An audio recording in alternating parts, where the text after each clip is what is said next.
Hablaremos de Niccolo Polo. Niccolo Polo no es otro que el papá de Marco Polo. Y hablaremos de él no por esta circunstancia de parentesco, sino porque realmente acredita unos méritos que ya veremos. Saben ustedes, porque están hartos de oírlo, que Marco Polo llegó a Oriente allá por 1275. Fue un extraordinario cronista, además de un gran viajero, porque tuvo la precaución de escribir y aún con algunas exageraciones nos permitió conocer muchos detalles de los lugares que visitó. Sus relatos sirvieron también a los mercaderes de Occidente que tuvieron a Marco Polo como referente para lanzarse a empresas comerciales lejanas. Además de un gran informante, fue considerado como el aventurero por excelencia y muchos quisieron imitarlo.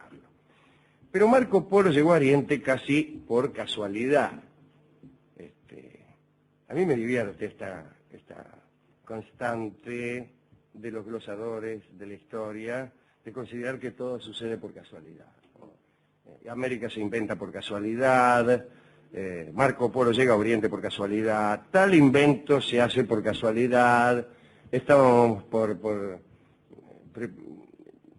preparando un específico para el dolor de cabeza y descubrimos la radiación. Einstein se sentó sobre una lapicera y cuando se levantó apareció escrita la fórmula que todos conocen. Siempre es por casualidad. En realidad quienes hicieron que Marco Polo llegara al Oriente fueron su padre, Niccolo Polo, y su tío Maffeo, cuya historia vamos a contar ahora. Maffeo que no sé quién. A principios del siglo XIII, los tártaros estaban en el apogeo de su poderío. Se decían unos a otros, ya lo ves, estamos en el apogeo de nuestro poderío. Gobernaban todo el norte de China, Manchuria, Mongolia y el Tíbet. Además, recibían tributos de Indochina y Java. Bueno, en el año 1259 el imperio tártaro se extendía en Asia y Europa desde el río Amarillo hasta el Danubio. Los europeos tenían terror, se consideraba a los tártaros un nuevo azote de Dios, parecido a Atila y sus unos, y sus dos, diría, algún chistoso. Recuerdo la marcha del estudiante, cuya letra habíamos cambiado. Y echen a vuelo los perros boletines con sus ceros, con sus unos y sus dos. ¿Y qué decía la letra? Echen a vuelo el nombre de estudiantes. Para toda la vida. Sí, algo así, bueno. Pero disculpe este recuerdo. El caso es que los europeos le tenían terror a los tártaros y los confundían con los hunos, incluso con los mongoles, que es lo que hace este cronista.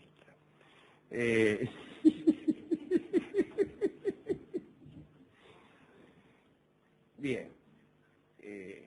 Todos estaban esperando que esta gente irrumpiera en Occidente e invadiera todos los países de Europa, pero la invasión no se produjo. Entonces los europeos perdieron su terror y comenzaron a considerar a los tártaros como posibles aliados contra los musulmanes. Los cristianos de Occidente sabían que aquel pueblo poderoso había abatido en varias regiones al poder musulmán. Intuían que no tenían creencias religiosas bien definidas, a lo mejor lo intuían porque desconocían estas creencias. Entonces cuando uno no sabe en qué cree el otro, tiende a creer que el otro cree cosas no demasiado definidas. De todos modos, se trataba de convertirlos al cristianismo para luchar junto a ellos contra los musulmanes. Es decir, se trataba de convencerlos de que el cristianismo consistía en luchar contra los musulmanes. Los reyes europeos y los canes tártaros empezaron a intercambiar embajadas. Además, en esa época se inició una notable serie de misiones integradas por frailes franciscanos. Viajaban a Tartaria personajes como Juan de Plano Carpini y Guillermo de Rubruck, Y bueno, ahí hablaban cosas con la gente del Oriente, y venían acá y contaban. Hacia 1268, Marco Polo, que tenía 14 años, se la pasaba en los embarcaderos de Venecia solicitando informes. ¿Informes de qué? Informes de su padre. Nicolò Polo, el padre de Marco, y su tío Maffeo Polo, habían salido hacia Oriente 14 años antes y no volvían. Y no volvían. Incluso ni siquiera había nacido Marco Polo cuando su papá se fue al Oriente. La madre estaba embarazada de él cuando Nicolò Polo y Maffeo rajaron para Oriente. Eran los dos, Nicolò y Maffeo, ricos mercaderes, que tenían barco propio y comerciaban generalmente con Constantinopla. En Venecia, entre Venecia y Constantinopla siempre hubo una gran relación, a veces una terrible relación. Y recuerdo a las fuerzas de Dándolo, a aquellos cruzados que con barcos venecianos iban a Tierra Santa y que dijeron, bueno, ya que estamos, vamos a saquear Constantinopla, que no estaba desde luego en poder de los infieles. Esto fue antes de la toma de Constantinopla por los turcos. Y se desviaron, fueron a Constantinopla y se afanaron todo.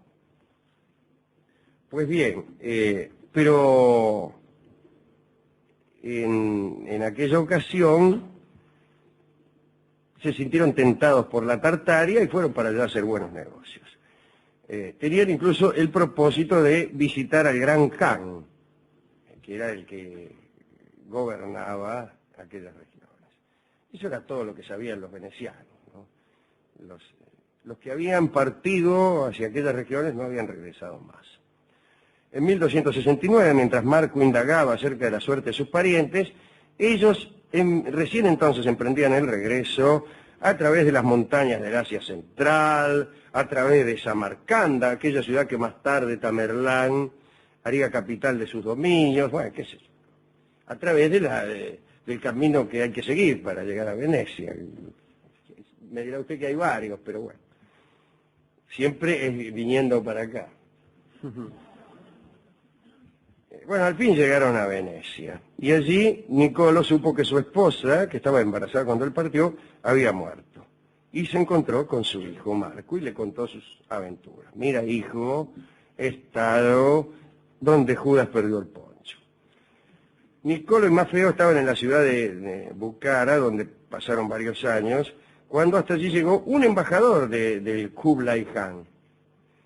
Y al funcionario lo asombró el talento de los hermanos Polo, que hablaban bien el idioma de aquellas regiones, y los convenció para que lo acompañaran hasta donde estaba Kublai Khan.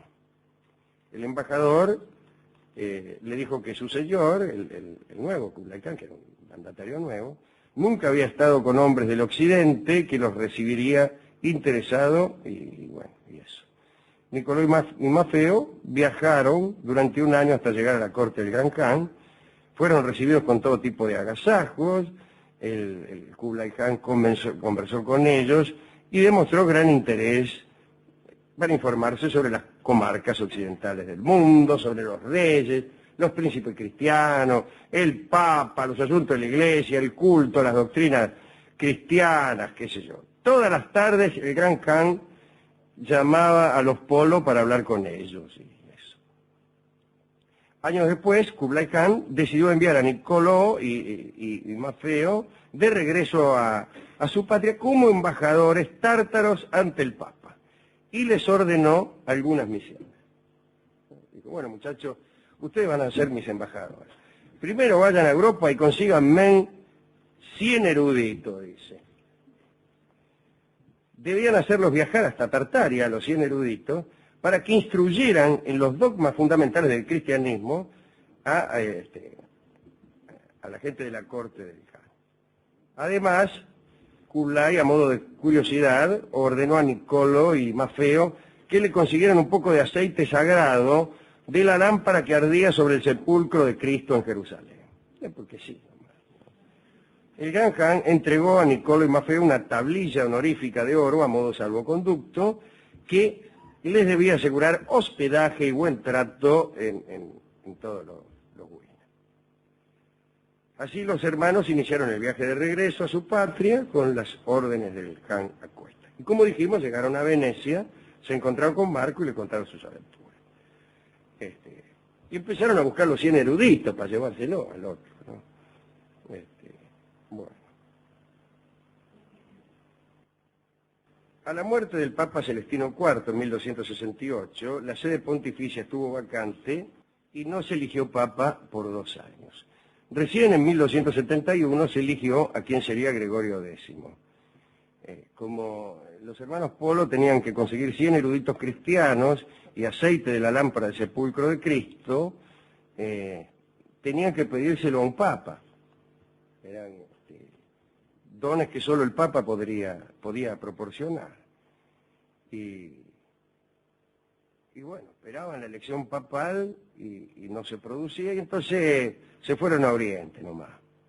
Y no llevaron ni los 100 eruditos ni nada, ni el aceite. Llevaron uno a uno nada más, llevaron un tipo. En vez de 100 eruditos, llevaron 2 frailes dominicos, bastante letrados, pero 2 frailes dominicos no son 100 eruditos. Pero además los llevaron a Marco Polo, que ya tenía 16 años, y podía ayudarlos con algún asunto, pequeñas comisiones, mandados. Pasaron por Jerusalén, y allí esperaron, preguntaron si ya se había elegido Papa y mandaron un correo para pedirle permiso para sacar un poco de aceite de la lámpara que había en el sepulcro de Cristo, y le dijeron que sí, más sí. Bueno, y llegaron en 1275 ahí delante de Kublai Khan. Los recibió amablemente, elogió la fidelidad que habían sostenido durante tantos años y no preguntó por los 100 eruditos. Para mí que se olvidó. Se olvidó, que se los mandó por mandar, dijo, esto no vuelve más. Dice, tráiganme, cuando vuelvan tráiganme 100 eruditos. Que no son viajes que vuelven a la semana siguiente. Tipo, tardan 10 años. Veo como las tías que te mandan a comprar algo y se olvidan. Entonces vos te quedás con la guita y con el vuelto. Bueno.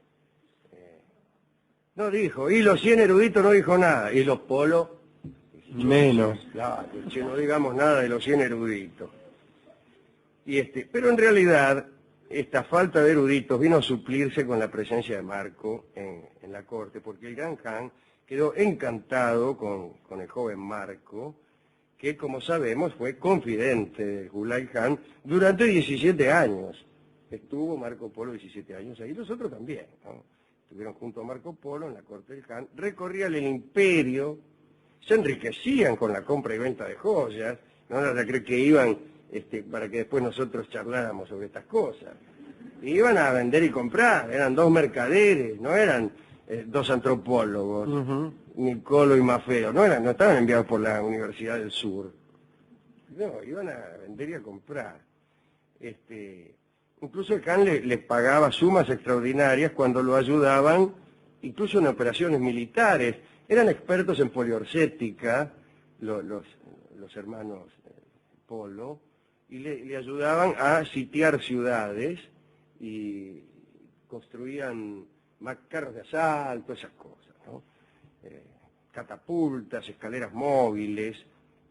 Bueno, un día, 17 años después, decidieron volver, ¿no? Nicolò, Maffeo y el propio Marco Polo, que ya era un muchacho grande, ¿no? Che, dice, ¿y si nos vamos?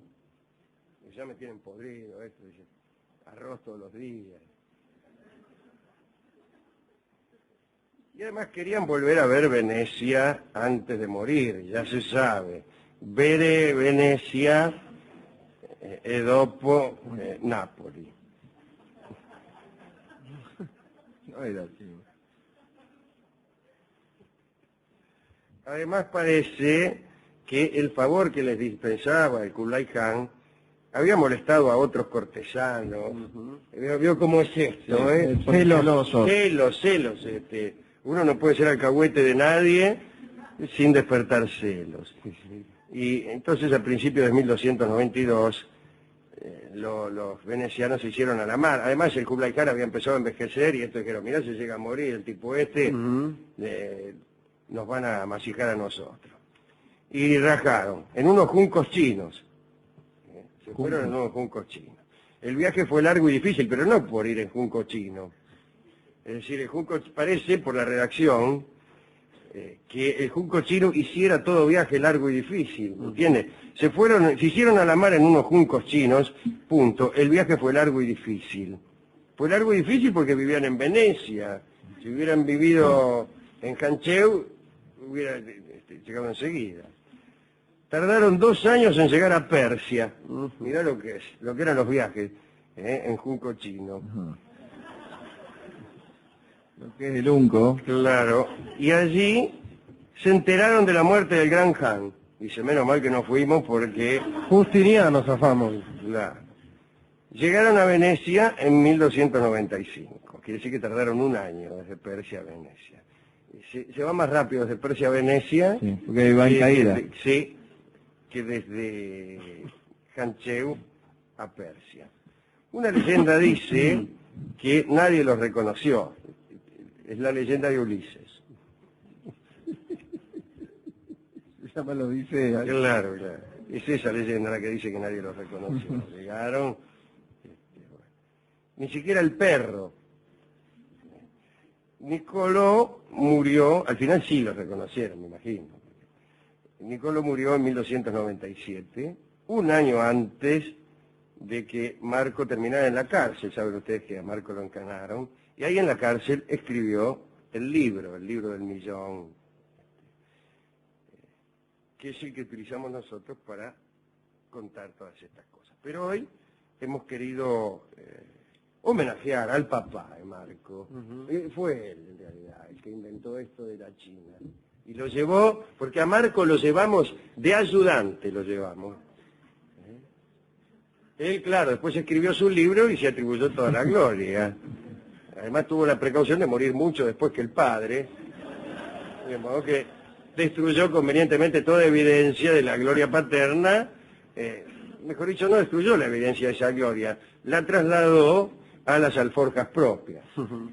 Así que, bueno, hoy nosotros rendimos homenaje a Nicolò Polo y al tío, que es el pariente pobre, el tío más feo.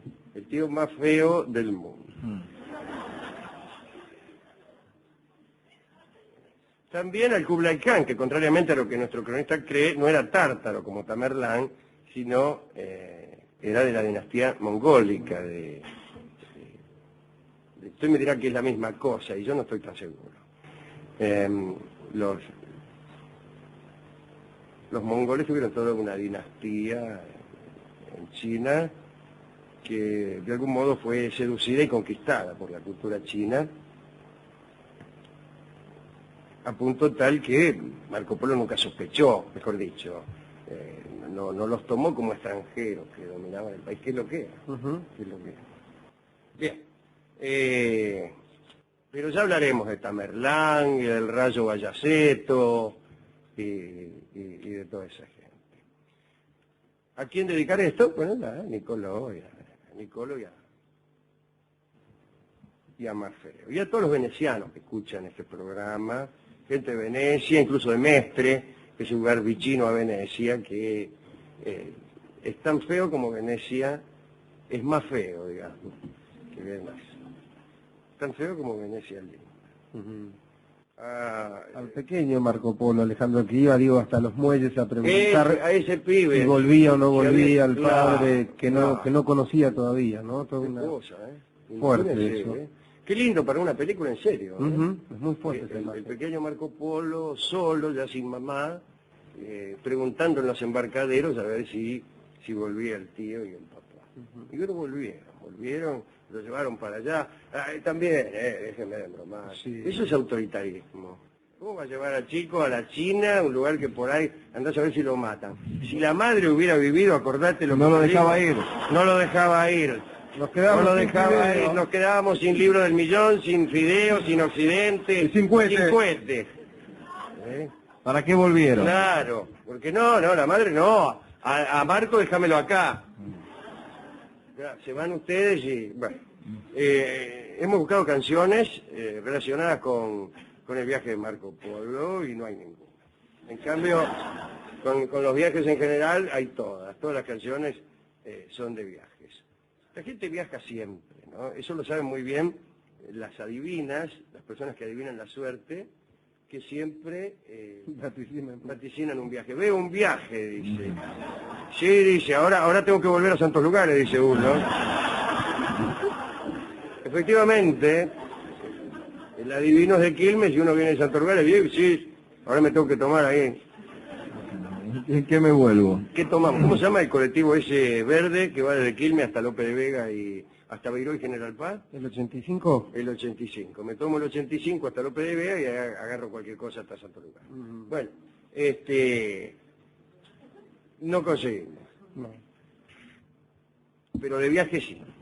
Pero no de este viaje, no desde Quilmes a Santos Lugares, no. Buscamos. Sí, pero no había de... Claro, de Quilmes a Santos Lugares, Baguala. No había. Y entonces estaba así la bellísima canción titulada Tú que puedes, vuélvete. A propósito de Marco Polo. Sí, sí.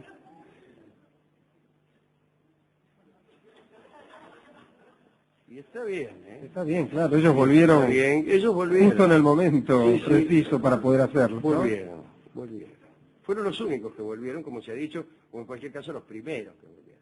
Ahora ya cualquiera vuelve, desde la China. Cualquier estúpido viaja. Es más fácil. A ver el Mundial a Oriente y vuelve. A Japón, a las islas de la Polinesia. Pero no, antes no era así. Antes para visitar las fuentes del Nilo había que arriesgarse muchísimo, y había que tener ganas, había que ser Stanley o Livingstone o Richard Barton. Ahora no, cualquier tipo va a haber un partido de fútbol pero no importa. De todo esto habla esta canción, Tú que puedes, vuélvete, o mejor todavía, de nada de esto habla esta canción. Y ese es el mérito. Una canción que no hable de los campeonatos mundiales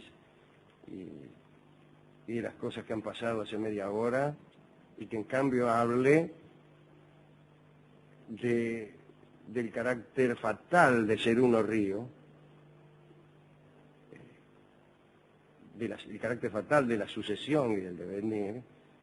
Esa es una canción que vale la pena oír. Y más si la canta Suma Paz. Así que Tú que puedes, vuélvete, la canción de Atahualpa Yupanqui es cantada ahora mismo por Suma Paz.